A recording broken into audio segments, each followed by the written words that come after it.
Hermanos, muy buenas tardes.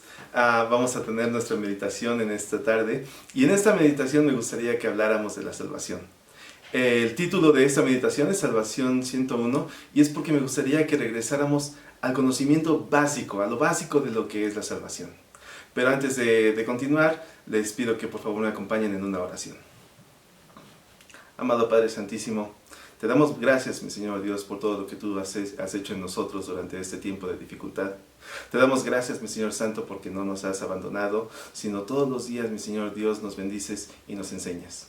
Te pido, mi Señor Santo, que en esta tarde seas tú quien hable a través de mí y lo que tú quieras enseñarnos, mi Señor Dios, grábalo en nuestros corazones para usarlo día con día, mi Señor Santo, y no perder esa confianza que tenemos en ti. Muchas gracias te damos por lo que haces en nosotros, en el nombre de nuestro Señor Jesucristo. Amén. Muy bien, hermanos. La palabra salvación, así como se usa en la Biblia, especialmente en el vocablo griego, puede tener muchos significados, puede tomarse de muchas formas. Puede significar justificación, redención, gracia, propiciación, imputación, perdón, santificación y glorificación. Y cada una de esas palabras tiene su propio significado y se usa en un aspecto específico. Y podemos tardarnos toda la tarde hablando de cada uno de esos significados. Pero la salvación en general podemos resumirlo en 3 oraciones. Y podemos tomarlo como un trabajo en 3 tiempos. Y así como una comida de 3 tiempos que primero nos sirven algo, después viene lo fuerte y después viene el postre, igual el trabajo de la salvación podemos resumirlo en algo pasado, una oración en pasado, una oración en futuro y una oración en presente. Y eso es lo que me gustaría que viéramos en esta tarde. Primeramente, una oración en pasado. El creyente ha sido salvo de toda culpa y toda pena del pecado. Si nosotros vamos en nuestra Biblia a Efesios capítulo 2 y leemos el verso 5, encontramos que dice: aún estando nosotros muertos en pecados, nos dio vida juntamente con Cristo. Por gracia sois salvos. Y lo repite nuestro hermano Pablo en el verso 8. Porque por gracia sois salvos por medio de la fe. Y esto no de vosotros, pues es don de Dios. Y nosotros ya sabemos esto.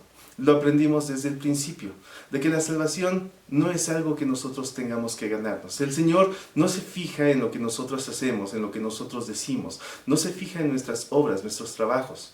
La salvación es un regalo que Él nos da libremente a quien quiera aceptarlo. Y eso es todo lo que tenemos que hacer, aceptarlo. El Señor va a salvar a quien Él quiere salvar.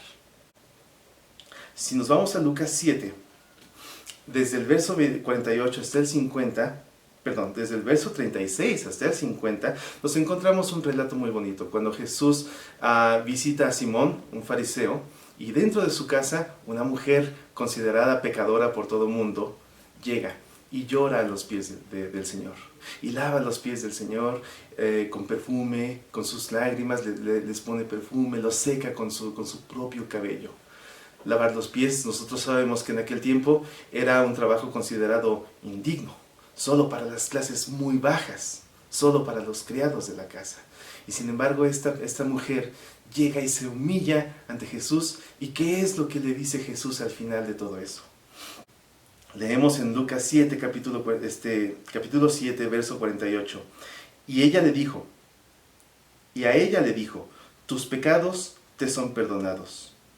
Y los que estaban juntamente sentados a la mesa comenzaron a decir entre sí, ¿quién es este que también perdona pecados? Pero él dijo a la mujer, tu fe te ha salvado, ve en paz. En ese momento el Señor Jesús quiso darle el regalo de la salvación a esta mujer.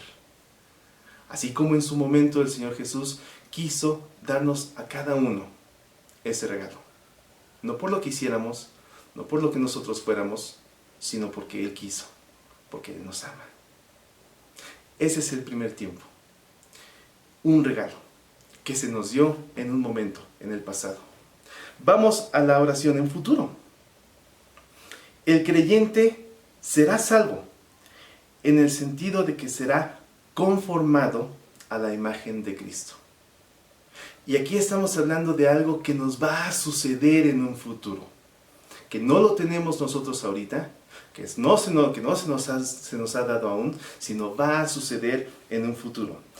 En 1 de Pedro, capítulo 1, verso 5, encontramos: que sois guardados por el poder de Dios mediante la fe, para alcanzar la salvación que está preparada para ser manifestada en el tiempo postrero.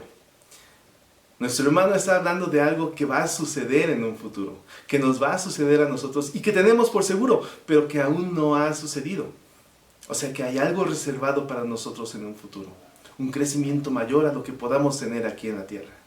Si nos vamos también a 1 de Juan, capítulo 3, verso 2. Amados, ahora somos hijos de Dios, y aún no se ha manifestado lo que hemos de ser, pero sabemos que cuando Él se manifieste, seremos semejantes a Él, porque le veremos tal como es. Entonces, aparte de todas las cosas hermosas que ha hecho en nuestra vida el Señor, todavía tiene algo mucho más grande preparado para nosotros, pero aún no se nos da. Lo tiene preparado para su momento, en un futuro, cuando Él decida. Pero también es parte de la salvación y es parte de todo ese paquete, de todo ese regalo que ya nos dio. Y eso también ya lo tenemos presente, que algo en un futuro va a ser de nosotros, que nos va a transformar. Que todos nuestros defectos, que todas nuestras faltas que aún tenemos, van a ser borradas para ser completamente perfectos, porque Él es perfecto. Y ahora vamos al tercer tiempo, la oración en presente. Y eso es muy importante, porque en el pasado ya se nos hizo algo, y no podemos cambiar lo que ya pasó. Se nos tiene algo reservado en el futuro, y tampoco podemos llegar a eso antes de que sea momento. Pero sí podemos nosotros experimentar lo que nos está pasando en este momento, en el presente. El creyente está siendo salvo de todo hábito y dominación del pecado. Si nosotros vamos a Romanos 6, 13 y 14, leemos: ni tampoco presentéis vuestros miembros al pecado como instrumentos de iniquidad, sino presentaos vosotros mismos a Dios como vivos de entre los muertos, y vuestros miembros a Dios como instrumentos de justicia. Porque el pecado no se enseñoreará de vosotros, pues no estáis bajo la fe, sino bajo la gracia. No solo vamos a tener el perdón de todos nuestros pecados, sino que vamos a ser libres de la dominación del pecado, del dominio que tiene el pecado sobre nosotros. Dice nuestro hermano Pablo: porque el pecado no se enseñoreará, no dominará sobre nosotros. Leemos también en 2 de Corintios 3:18: por tanto, nosotros todos, mirando a cara descubierta, como en un espejo, la gloria del Señor, somos transformados de gloria en gloria, en la misma imagen, como por el Espíritu del Señor. Somos transformados de gloria en gloria. Esto quiere decir un trabajo constante que el Espíritu está haciendo en nosotros, en todo momento, a cada momento que nosotros sentimos esa tentación. El Espíritu está trabajando en nosotros y está hablando en nuestro corazón, diciéndonos lo que es correcto y lo que no es correcto. Pero no solo eso, dándonos la fuerza de elegir lo correcto. Mucha gente piensa que el ser cristiano es un trabajo difícil, porque hay que estar peleando constantemente contra el pecado. O sea, cuando nosotros no conocíamos a Jesús, pues pecábamos y no nos pasaba nada, no teníamos remordimiento. Pero ahora que tenemos el Espíritu dentro de nosotros, pecamos y nos da ese remordimiento. Y mucha gente piensa, es que tenemos que estar peleando constantemente contra el pecado. No es cierto. El Señor nos ha prometido la victoria. No por lo que nosotros hagamos, sino porque Él ya venció. No tienes que estar peleando contra el pecado, hermano. Solamente tienes que estar siempre en comunión con el Señor. Y el mismo Espíritu que vive dentro de ti te va a dar fortaleza para vencer esa tentación. Te va a dar fortaleza para en cada momento elegir el camino correcto. No porque tú hayas vencido al pecado, sino porque el Señor Jesús ya lo venció por ti. Y esa es la salvación que tú tienes. Y ese es el poder que tú tienes en el Señor. Como el hermano Pablo lo dijo, todo lo podemos en Cristo. Porque Él es el que pelea por nosotros.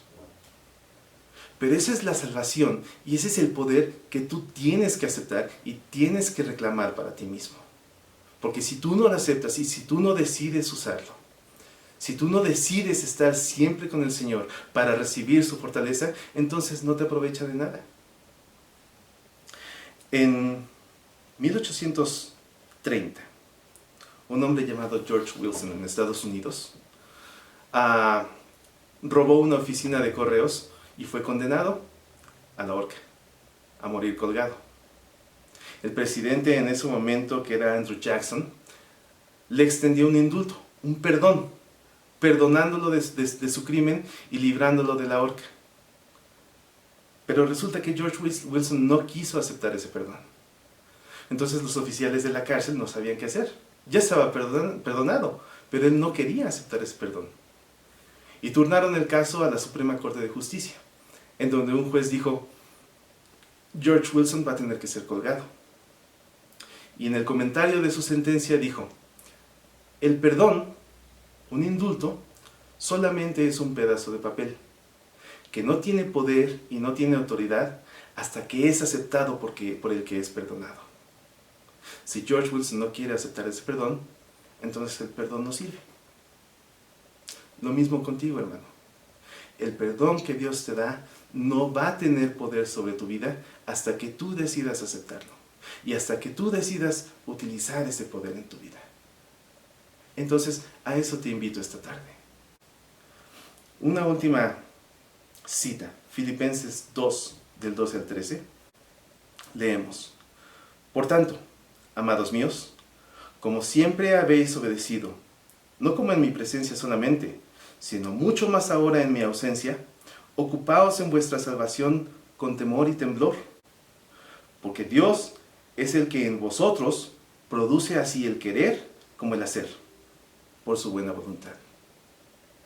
Es Dios quien te da la fortaleza de utilizar la salvación como Él quiere, como Él te la dio. Solo estate en comunión siempre con Él y vas a experimentar ese poder en tu vida. Muchas gracias, hermano. Dios te bendiga.